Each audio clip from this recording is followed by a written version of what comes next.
Students দেখো, আমরা ভরবেগ টার্মটা নিয়ে একটু আলোচনা করি। ভরবেগ বা ইংলিশে বলে মোমেন্টাম। যদিও দুইটা জিনিসের মাল্টিপ্লিকেশন অ্যাকচুয়ালি, ভরবেগ নর্মালি পি দিয়ে প্রকাশ করা হয়, P is equal to MV, ভর ইন্টু বেগ, মোমেন্টাম, ম্যাস ইন্টু ভেলোসিটি। দুইটা টার্মের মাল্টিপ্লিকেশন, কিন্তু এটা ইটসেলফ একটা টার্ম হিসাবে হিসাব করা হয়। দেখো, আমরা জানি ভেলোসিটি একটা ভেক্টর কোয়ান্টিটি, সো ভরবেগ বা মোমেন্টাম হচ্ছে একটা ভেক্টর কোয়ান্টিটি। ধরা যাক যে একটা গাড়ি, ধরো একটা গাড়ি থেমে আছে, একটা প্রাইভেট কার, একটা ট্রাক এসে তাকে ধাক্কা দিল এবং একই ভেলোসিটিতে একটা সাইকেলও এসে ধাক্কা দিল। কোনটার ইম্প্যাক্ট বেশি হবে? কারণ নর্মালি কমন সেন্স দিয়ে বলতে পারি যে ট্রাকের ইম্প্যাক্ট বেশি, যদিও ট্রাক এবং সাইকেলের ভেলোসিটি সেম, কিন্তু ক্ষতি বেশি হবে ট্রাক ধাক্কা দিলে। কেন? কারণ তার মোমেন্টাম বেশি, ট্রাকের ম্যাস বেশি, ভেলোসিটি যতটুকুই আছে, সাইকেলের ম্যাস কম, ভেলোসিটি সেম। দুইটারই ভেলোসিটি সেম, বাট ম্যাস বেশি হওয়ার কারণে মোমেন্টাম বেশি, মানে ভরবেগ বেশি, তাই ধাক্কাটাও বেশি। তার মানে এই মোমেন্টাম, এই জিনিসটা যখন আমরা স্টাডি করব, আমরা মাথায় একটু আইডিয়া নিতে পারি যে এর সঙ্গে ফোর্সের একটা রিলেশন আছে। মোমেন্টাম বেশি হলে ধাক্কা বেশি, ধাক্কা মানে ফোর্স। মোমেন্টামের সঙ্গে ফোর্সের একটা রিলেশন আছে, যেটা আমরা একটু পরে বের করতে পারবো। খুব ইম্পর্ট্যান্ট একটা টার্ম হচ্ছে চেঞ্জ অফ মোমেন্টাম। ধরো এটা একটা ওয়ালে এসে একটা বল হিট করলো ইউ ভেলোসিটিতে, ফেরত গেল ভি ভেলোসিটিতে। তাহলে বা আমি বললাম যে ফেরত গেল ইউ ভেলোসিটিতে, সেম ভেলোসিটিতে। তাহলে ইনিশিয়াল মোমেন্টাম আমি যদি বলি এমইউ, ফাইনাল মোমেন্টাম সেটাও M U. Initial momentum M U, final মোমেন্টামও এমইউ। কিন্তু আমরা যদি বলি চেঞ্জ অফ মোমেন্টাম বা ভরবেগের পরিবর্তন, তাহলে সবসময় মনে রাখবে ফাইনাল মাইনাস ইনিশিয়াল। এখানে ফাইনাল মোমেন্টাম হচ্ছে এমইউ মাইনাস ইনিশিয়াল মোমেন্টাম হচ্ছে minus mu. Mu minus minus mu মানে হয়ে যাচ্ছে 2mu। এটা হচ্ছে চেঞ্জ অফ মোমেন্টাম। মাইনাস কেন? কারণ ইনিশিয়াল মোমেন্টামের যে ডিরেকশন, ফাইনাল মোমেন্টামের ডিরেকশন তার অপোজিট। তাই ফাইনালটাকে যদি আমরা পজিটিভ সেন্সে নেই, ইনিশিয়ালটা হবে negative. Change of momentum 2mu। Change of momentum খুবই ইম্পর্ট্যান্ট একটা ক্যালকুলেশন, কারণ এখান থেকেও ফোর্স সম্বন্ধে আইডিয়া পাওয়া যায়, যেটা আমরা পরে দেখব। একটা টার্ম আছে যেটা বইতে ডিরেক্ট লেখা নেই, বাট তার আইডিয়াটা দেওয়া আছে, সেটা হচ্ছে বলের ঘাত। আমরা যখন বলের ঘাত পড়ব, ইম্পালস অফ এ ফোর্স, তখন সেখানে ঘাত বল বা ইম্পালসিভ ফোর্স এই কথাটা চলে আসবে।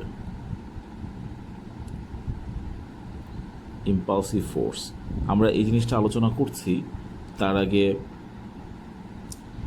Newton's second law of motion, আমরা এটা নিয়ে একটু কথা বলতে চাই।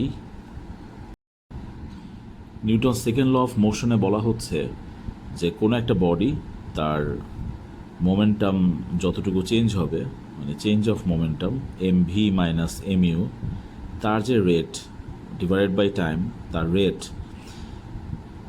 Change of momentum with respect to time, ভরবেগের পরিবর্তন সময়ের সাপেক্ষে যেটা হবে সেটা হচ্ছে ফোর্সের প্রপোর্শনাল। এটা হচ্ছে নিউটনের সেকেন্ড ল অফ মোশন, যে বস্তুর ভরবেগের পরিবর্তনের হার তার উপর প্রযুক্ত বলের সমানুপাতিক। যে পরিমাণ মোমেন্টাম চেঞ্জ হবে, rate of change of momentum, সময়ের সাথে তার যেই ভরবেগের পরিবর্তন, সেটা যেই পরিমাণ ফোর্স অ্যাপ্লাই হবে তার সমানুপাতিক। আমি আগেই বলেছি যে মোমেন্টাম বা ভরবেগের সাথে ফোর্সের একটা রিলেশন আছে। নিউটনিয়ান সেকেন্ড ল থেকে আমরা এই জিনিসটা পাচ্ছি, এবং এখান থেকে লেখা যায় এফ ইজিক্যাল টু কে, এটা হচ্ছে প্রপোর্শনাল কনস্ট্যান্ট, সমানুপাতিক ধ্রুবক। এম কমন নিলে আমরা পাই V minus U by T. So F equal to K into M A. V minus U by T হচ্ছে এ, এটা আমরা মোশন চ্যাপ্টারেই জানি যে বেগের পরিবর্তন সময়ের সাপেক্ষে, এটাকে ত্বরণ বলে বা অ্যাক্সিলারেশন বলে। ইউনিট ফোর্সের ডেফিনেশন থেকে, একক বলের সংজ্ঞা থেকে কে এর ভ্যালু পাওয়া যায় 1। দেন আমরা লিখতে পারি সেই বিখ্যাত equation F equal to M A, যেটার প্রচুর গুরুত্ব আছে, খুব ইম্পর্টেন্ট ইকুয়েশন, বিভিন্ন ম্যাথে বা বিভিন্ন আলোচনায় এটা বারবার ফেরত আসবে, এফ ইজিক্যাল টু এম এ। এখন আমরা ঘাতবল নিয়ে একটু কথা বলি। ঘাতবল হচ্ছে খুবই কম সময়ের জন্য যদি ম্যাসিভ একটা বল কাজ করে, ইম্পালসিভ ফোর্স, কম সময়ের জন্য হিউজ ফোর্স। যেমন ক্রিকেট প্লেয়ার তার ব্যাট দিয়ে বলকে আঘাত করে, আমরা যদি একটু ভেবে দেখি যে বলটা কতক্ষণ ব্যাটে লেগেছিল, খুবই কম টাইম। একটা জিনিস খেয়াল করো, বোলার যখন বল করে একটা মোমেন্টাম বা ভরবেগে বলটা এগিয়ে আসে, যখন ব্যাট দিয়ে বলকে আঘাত করা হয় তার মোমেন্টামটা চেঞ্জ হয়ে যায়, মোমেন্টামের ডিরেকশনও চেঞ্জ হয়। তাহলে ইম্পালসিভ ফোর্স হচ্ছে সেই ফোর্স যেটা কম সময়ের জন্য কাজ করে এবং বেশি হিউজ ফোর্স। যেমন ক্রিকেট বলের সঙ্গে ব্যাটের আঘাত, অথবা ডিস্ট্রাকটিভ কিছু, দুইটা গাড়ির মুখোমুখি সংঘর্ষ, কম সময় বাট হিউজ ইম্প্যাক্ট। আর ইম্পালস অফ এ ফোর্স হচ্ছে, আমরা যদি এই ইকুয়েশনটা লিখি, F equal to M into V minus U by T, এটাকে আমরা লিখতে পারি F T equal to M into V minus U. আমরা মনে রাখবো এফ টিকে বলা হয় ইম্পালস অফ এ ফোর্স বা বলের ঘাত, মানে যেই সময় ধরে ফোর্সটা কাজ করবে ইনটু তার টাইম, এটাকে বলে ইম্পালস অফ এ ফোর্স বা বলের ঘাত। তার মানে আমরা যদি এফ টিকে বলের ঘাত বা ইম্পালস অফ এ ফোর্স বলি, তাহলে M into V minus U, তার মানে এটাকে কি বলা যাচ্ছে, ভরবেগের পরিবর্তন বা চেঞ্জ অফ মোমেন্টাম, এটাকেও বলা যায় ইম্পালস অফ এ ফোর্স বা বলের ঘাত। খুব important term impulse of a force, এটা বলতে আসলে কি বোঝায়, ফোর্স ইন্টু টাইম অথবা change of momentum M V minus M U. এই চ্যাপ্টারে খুব ইম্পর্টেন্ট কনসেপ্টের দিক থেকে কনজারভেশন অফ মোমেন্টাম বা ভরবেগের সংরক্ষণ, এটা আসলে বলতে কি বোঝায়। কনজারভেশন অফ মোমেন্টাম, এই এক্সাম্পল যেটা বইতে আছে এটা দিয়ে খুব সুন্দর করে বোঝানো যায়। দুইটা বলের ম্যাস হচ্ছে M1 আর M2, তারা একই দিকে যাচ্ছিল, ইনিশিয়াল ভেলোসিটি একজনের U1 আর একজনের হচ্ছে U2। দেন একটা সময় তাদের মধ্যে কলিশন হলো, পিছনেরটা এসে প্রথমটাকে ধাক্কা দিল, কলিশন হওয়ার পর দুইটা আবার নতুন ভেলোসিটিতে চলতে শুরু করলো। ব্লু কালারের বলের ভেলোসিটি হয়ে গেল V1 অ্যান্ড অরেঞ্জ কালারের ভেলোসিটি হয়ে গেল V2। কনজারভেশন অফ মোমেন্টাম, যেমন আমরা পরের চ্যাপ্টারে বলবো কনজারভেশন অফ এনার্জি, মানে এনার্জির টোটালটা সবসময় ফিক্স থাকে, শুধু একটা ফর্ম থেকে আরেকটা ফর্মে চেঞ্জ হয়। কনজারভেশন অফ মোমেন্টাম হচ্ছে কলিশনের আগে অ্যান্ড পরে তাদের মোমেন্টাম সেম থাকবে। কলিশনের আগে, স্টুডেন্টরা খেয়াল করো, কলিশনের আগে মোমেন্টাম হচ্ছে M1 U1 plus M2 U2, আর কলিশনের পরে মোমেন্টাম হচ্ছে M1 V1 plus M2 V2। এই দুইটা অলওয়েজ সমান হবে। যে কোনো জায়গায় যখন দুইটা বডির কলিশন হবে, কলিশন হওয়ার আগে তাদের যে টোটাল মোমেন্টাম আর কলিশনের পরে যে টোটাল মোমেন্টাম অলওয়েজ ইকুয়াল হবে, এই জিনিসটা আমরা খেয়াল রাখব। তাহলে কনজারভেশন অফ মোমেন্টাম বা ভরবেগের সংরক্ষণ, এই এক্সাম্পলটা আমরা কোথায় কোথায় খুঁজে পাবো, এই জিনিসটা আমাদের একটু অ্যানালাইসিস করা দরকার এবং সে রিলেটেড ম্যাথ একটু অ্যানালাইসিস করতে হবে। তার আগে আমরা কিছু জিনিস অ্যানালাইসিস করে নেই, সেটা হচ্ছে যে কনজারভেশন অফ মোমেন্টাম যখন আমরা কোনো জায়গায় অ্যাপ্লাই করব বা কোনো ম্যাথে অ্যাপ্লাই করব, আমরা সবসময় ভেলোসিটিগুলো খুঁজে বের করার চেষ্টা করব যে কোনটার ভেলোসিটি কোন ডিরেকশনে কাজ করে, ঘটনার আগে কোথায় কাজ করে, মানে ঘটনা বলতে কলিশন বোঝাচ্ছি, এবং কলিশনের পরে সেটা কোন দিকে কাজ করে, তার ভেলোসিটির ম্যাগনিটিউড মানে মান এবং ডিরেকশন বা দিক কোন দিকে, সেই জিনিসটা আমাকে অ্যানালাইসিস করতে হবে। কারণ সব ক্ষেত্রেই আমরা যখন ম্যাথ সলভ করব, সব ক্ষেত্রেই ম্যাথের ফর্মটা এরকম থাকবে না যে একটা বলকে ধাক্কা দিচ্ছে। এই কনজারভেশন অফ মোমেন্টাম বিভিন্ন ফর্মে আমাদের ফেস করা লাগতে পারে, সেই জিনিসটা আমরা খেয়াল করব। কনজারভেশন অফ মোমেন্টামের খুব ভালো একটা এক্সাম্পল হচ্ছে রাইফেল থেকে যখন শ্যুট করা হয় বুলেট, তখন আমরা ধরে নিলাম যে বুলেটটা V1 ভেলোসিটিতে বেরোয় যায়। তো একটু ভেবে দেখো যে ইনিশিয়ালি ধরো আমি এখনও ট্রিগারে চাপ দিই নাই, আমি শ্যুট করি নাই, বুলেটটা রাইফেলের ভিতরে চুপচাপ বসে আছে, তার ইনিশিয়াল ভেলোসিটি U1 হচ্ছে 0, রাইফেলটা চুপচাপ বসে আছে, তার ইনিশিয়াল ভেলোসিটি U2 হচ্ছে 0। তার মানে তাদের initial momentum M1U1 plus M2U2 এটা হচ্ছে 0।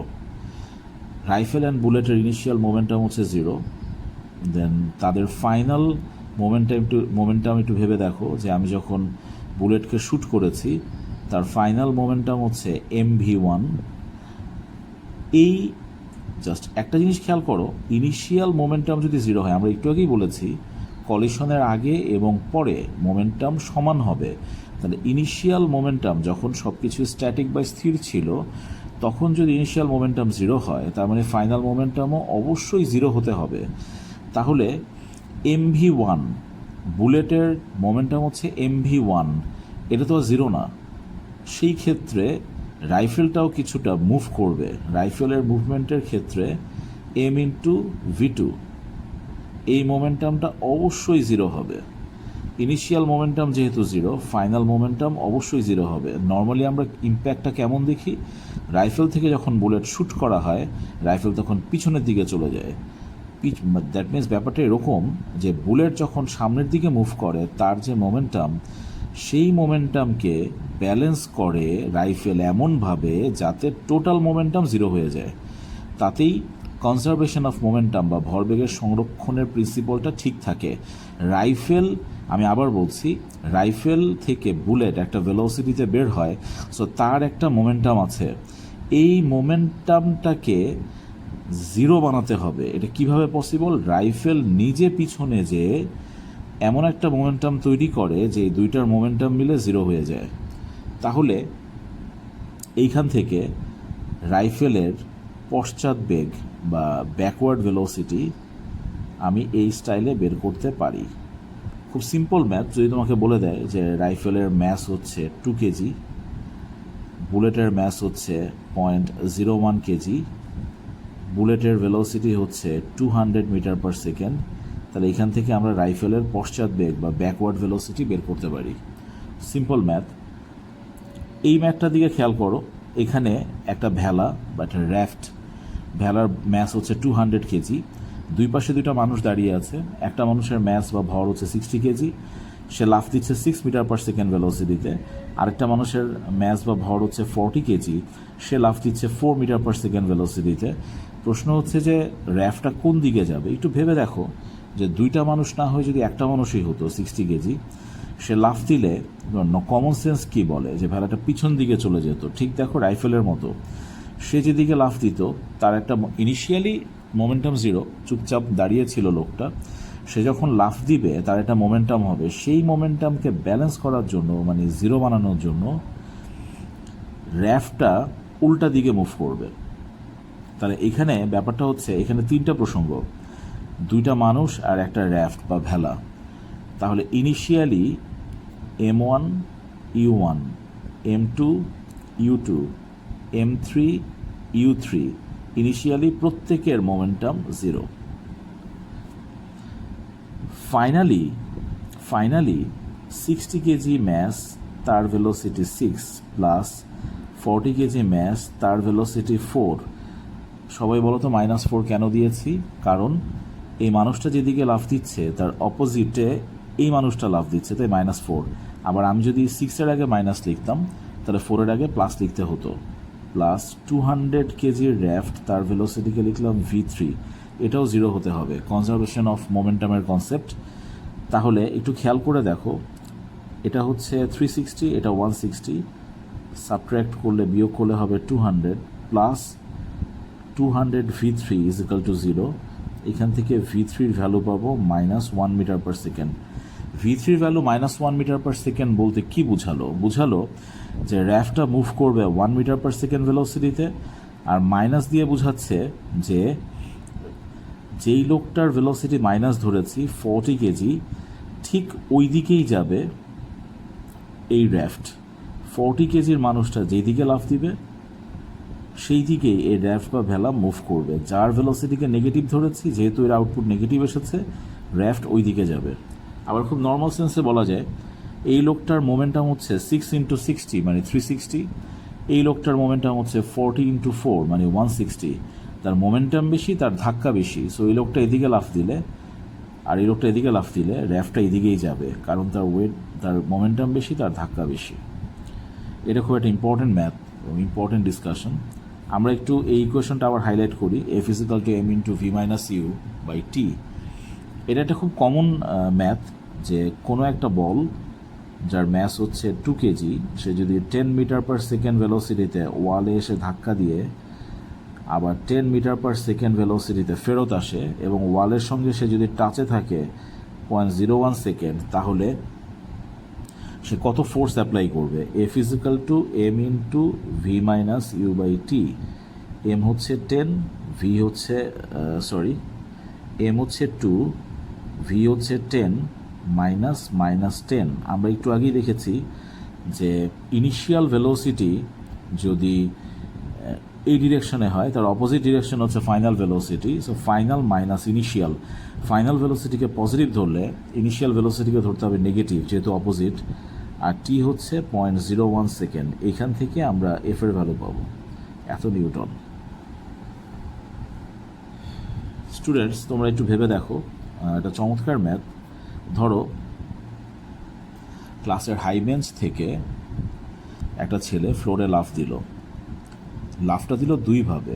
একটা হচ্ছে যখন সে ল্যান্ড করেছে, আচ্ছা আমরা এইভাবে বলি যে ধরো একটা হাইট, এই হাইটটা হচ্ছে 5 মিটার। একটা ছেলে,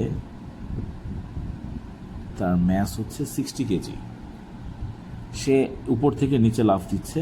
ম্যাথে বলা হচ্ছে জি এর ভ্যালু ধরে নাও 10 মিটার/সেকেন্ড²।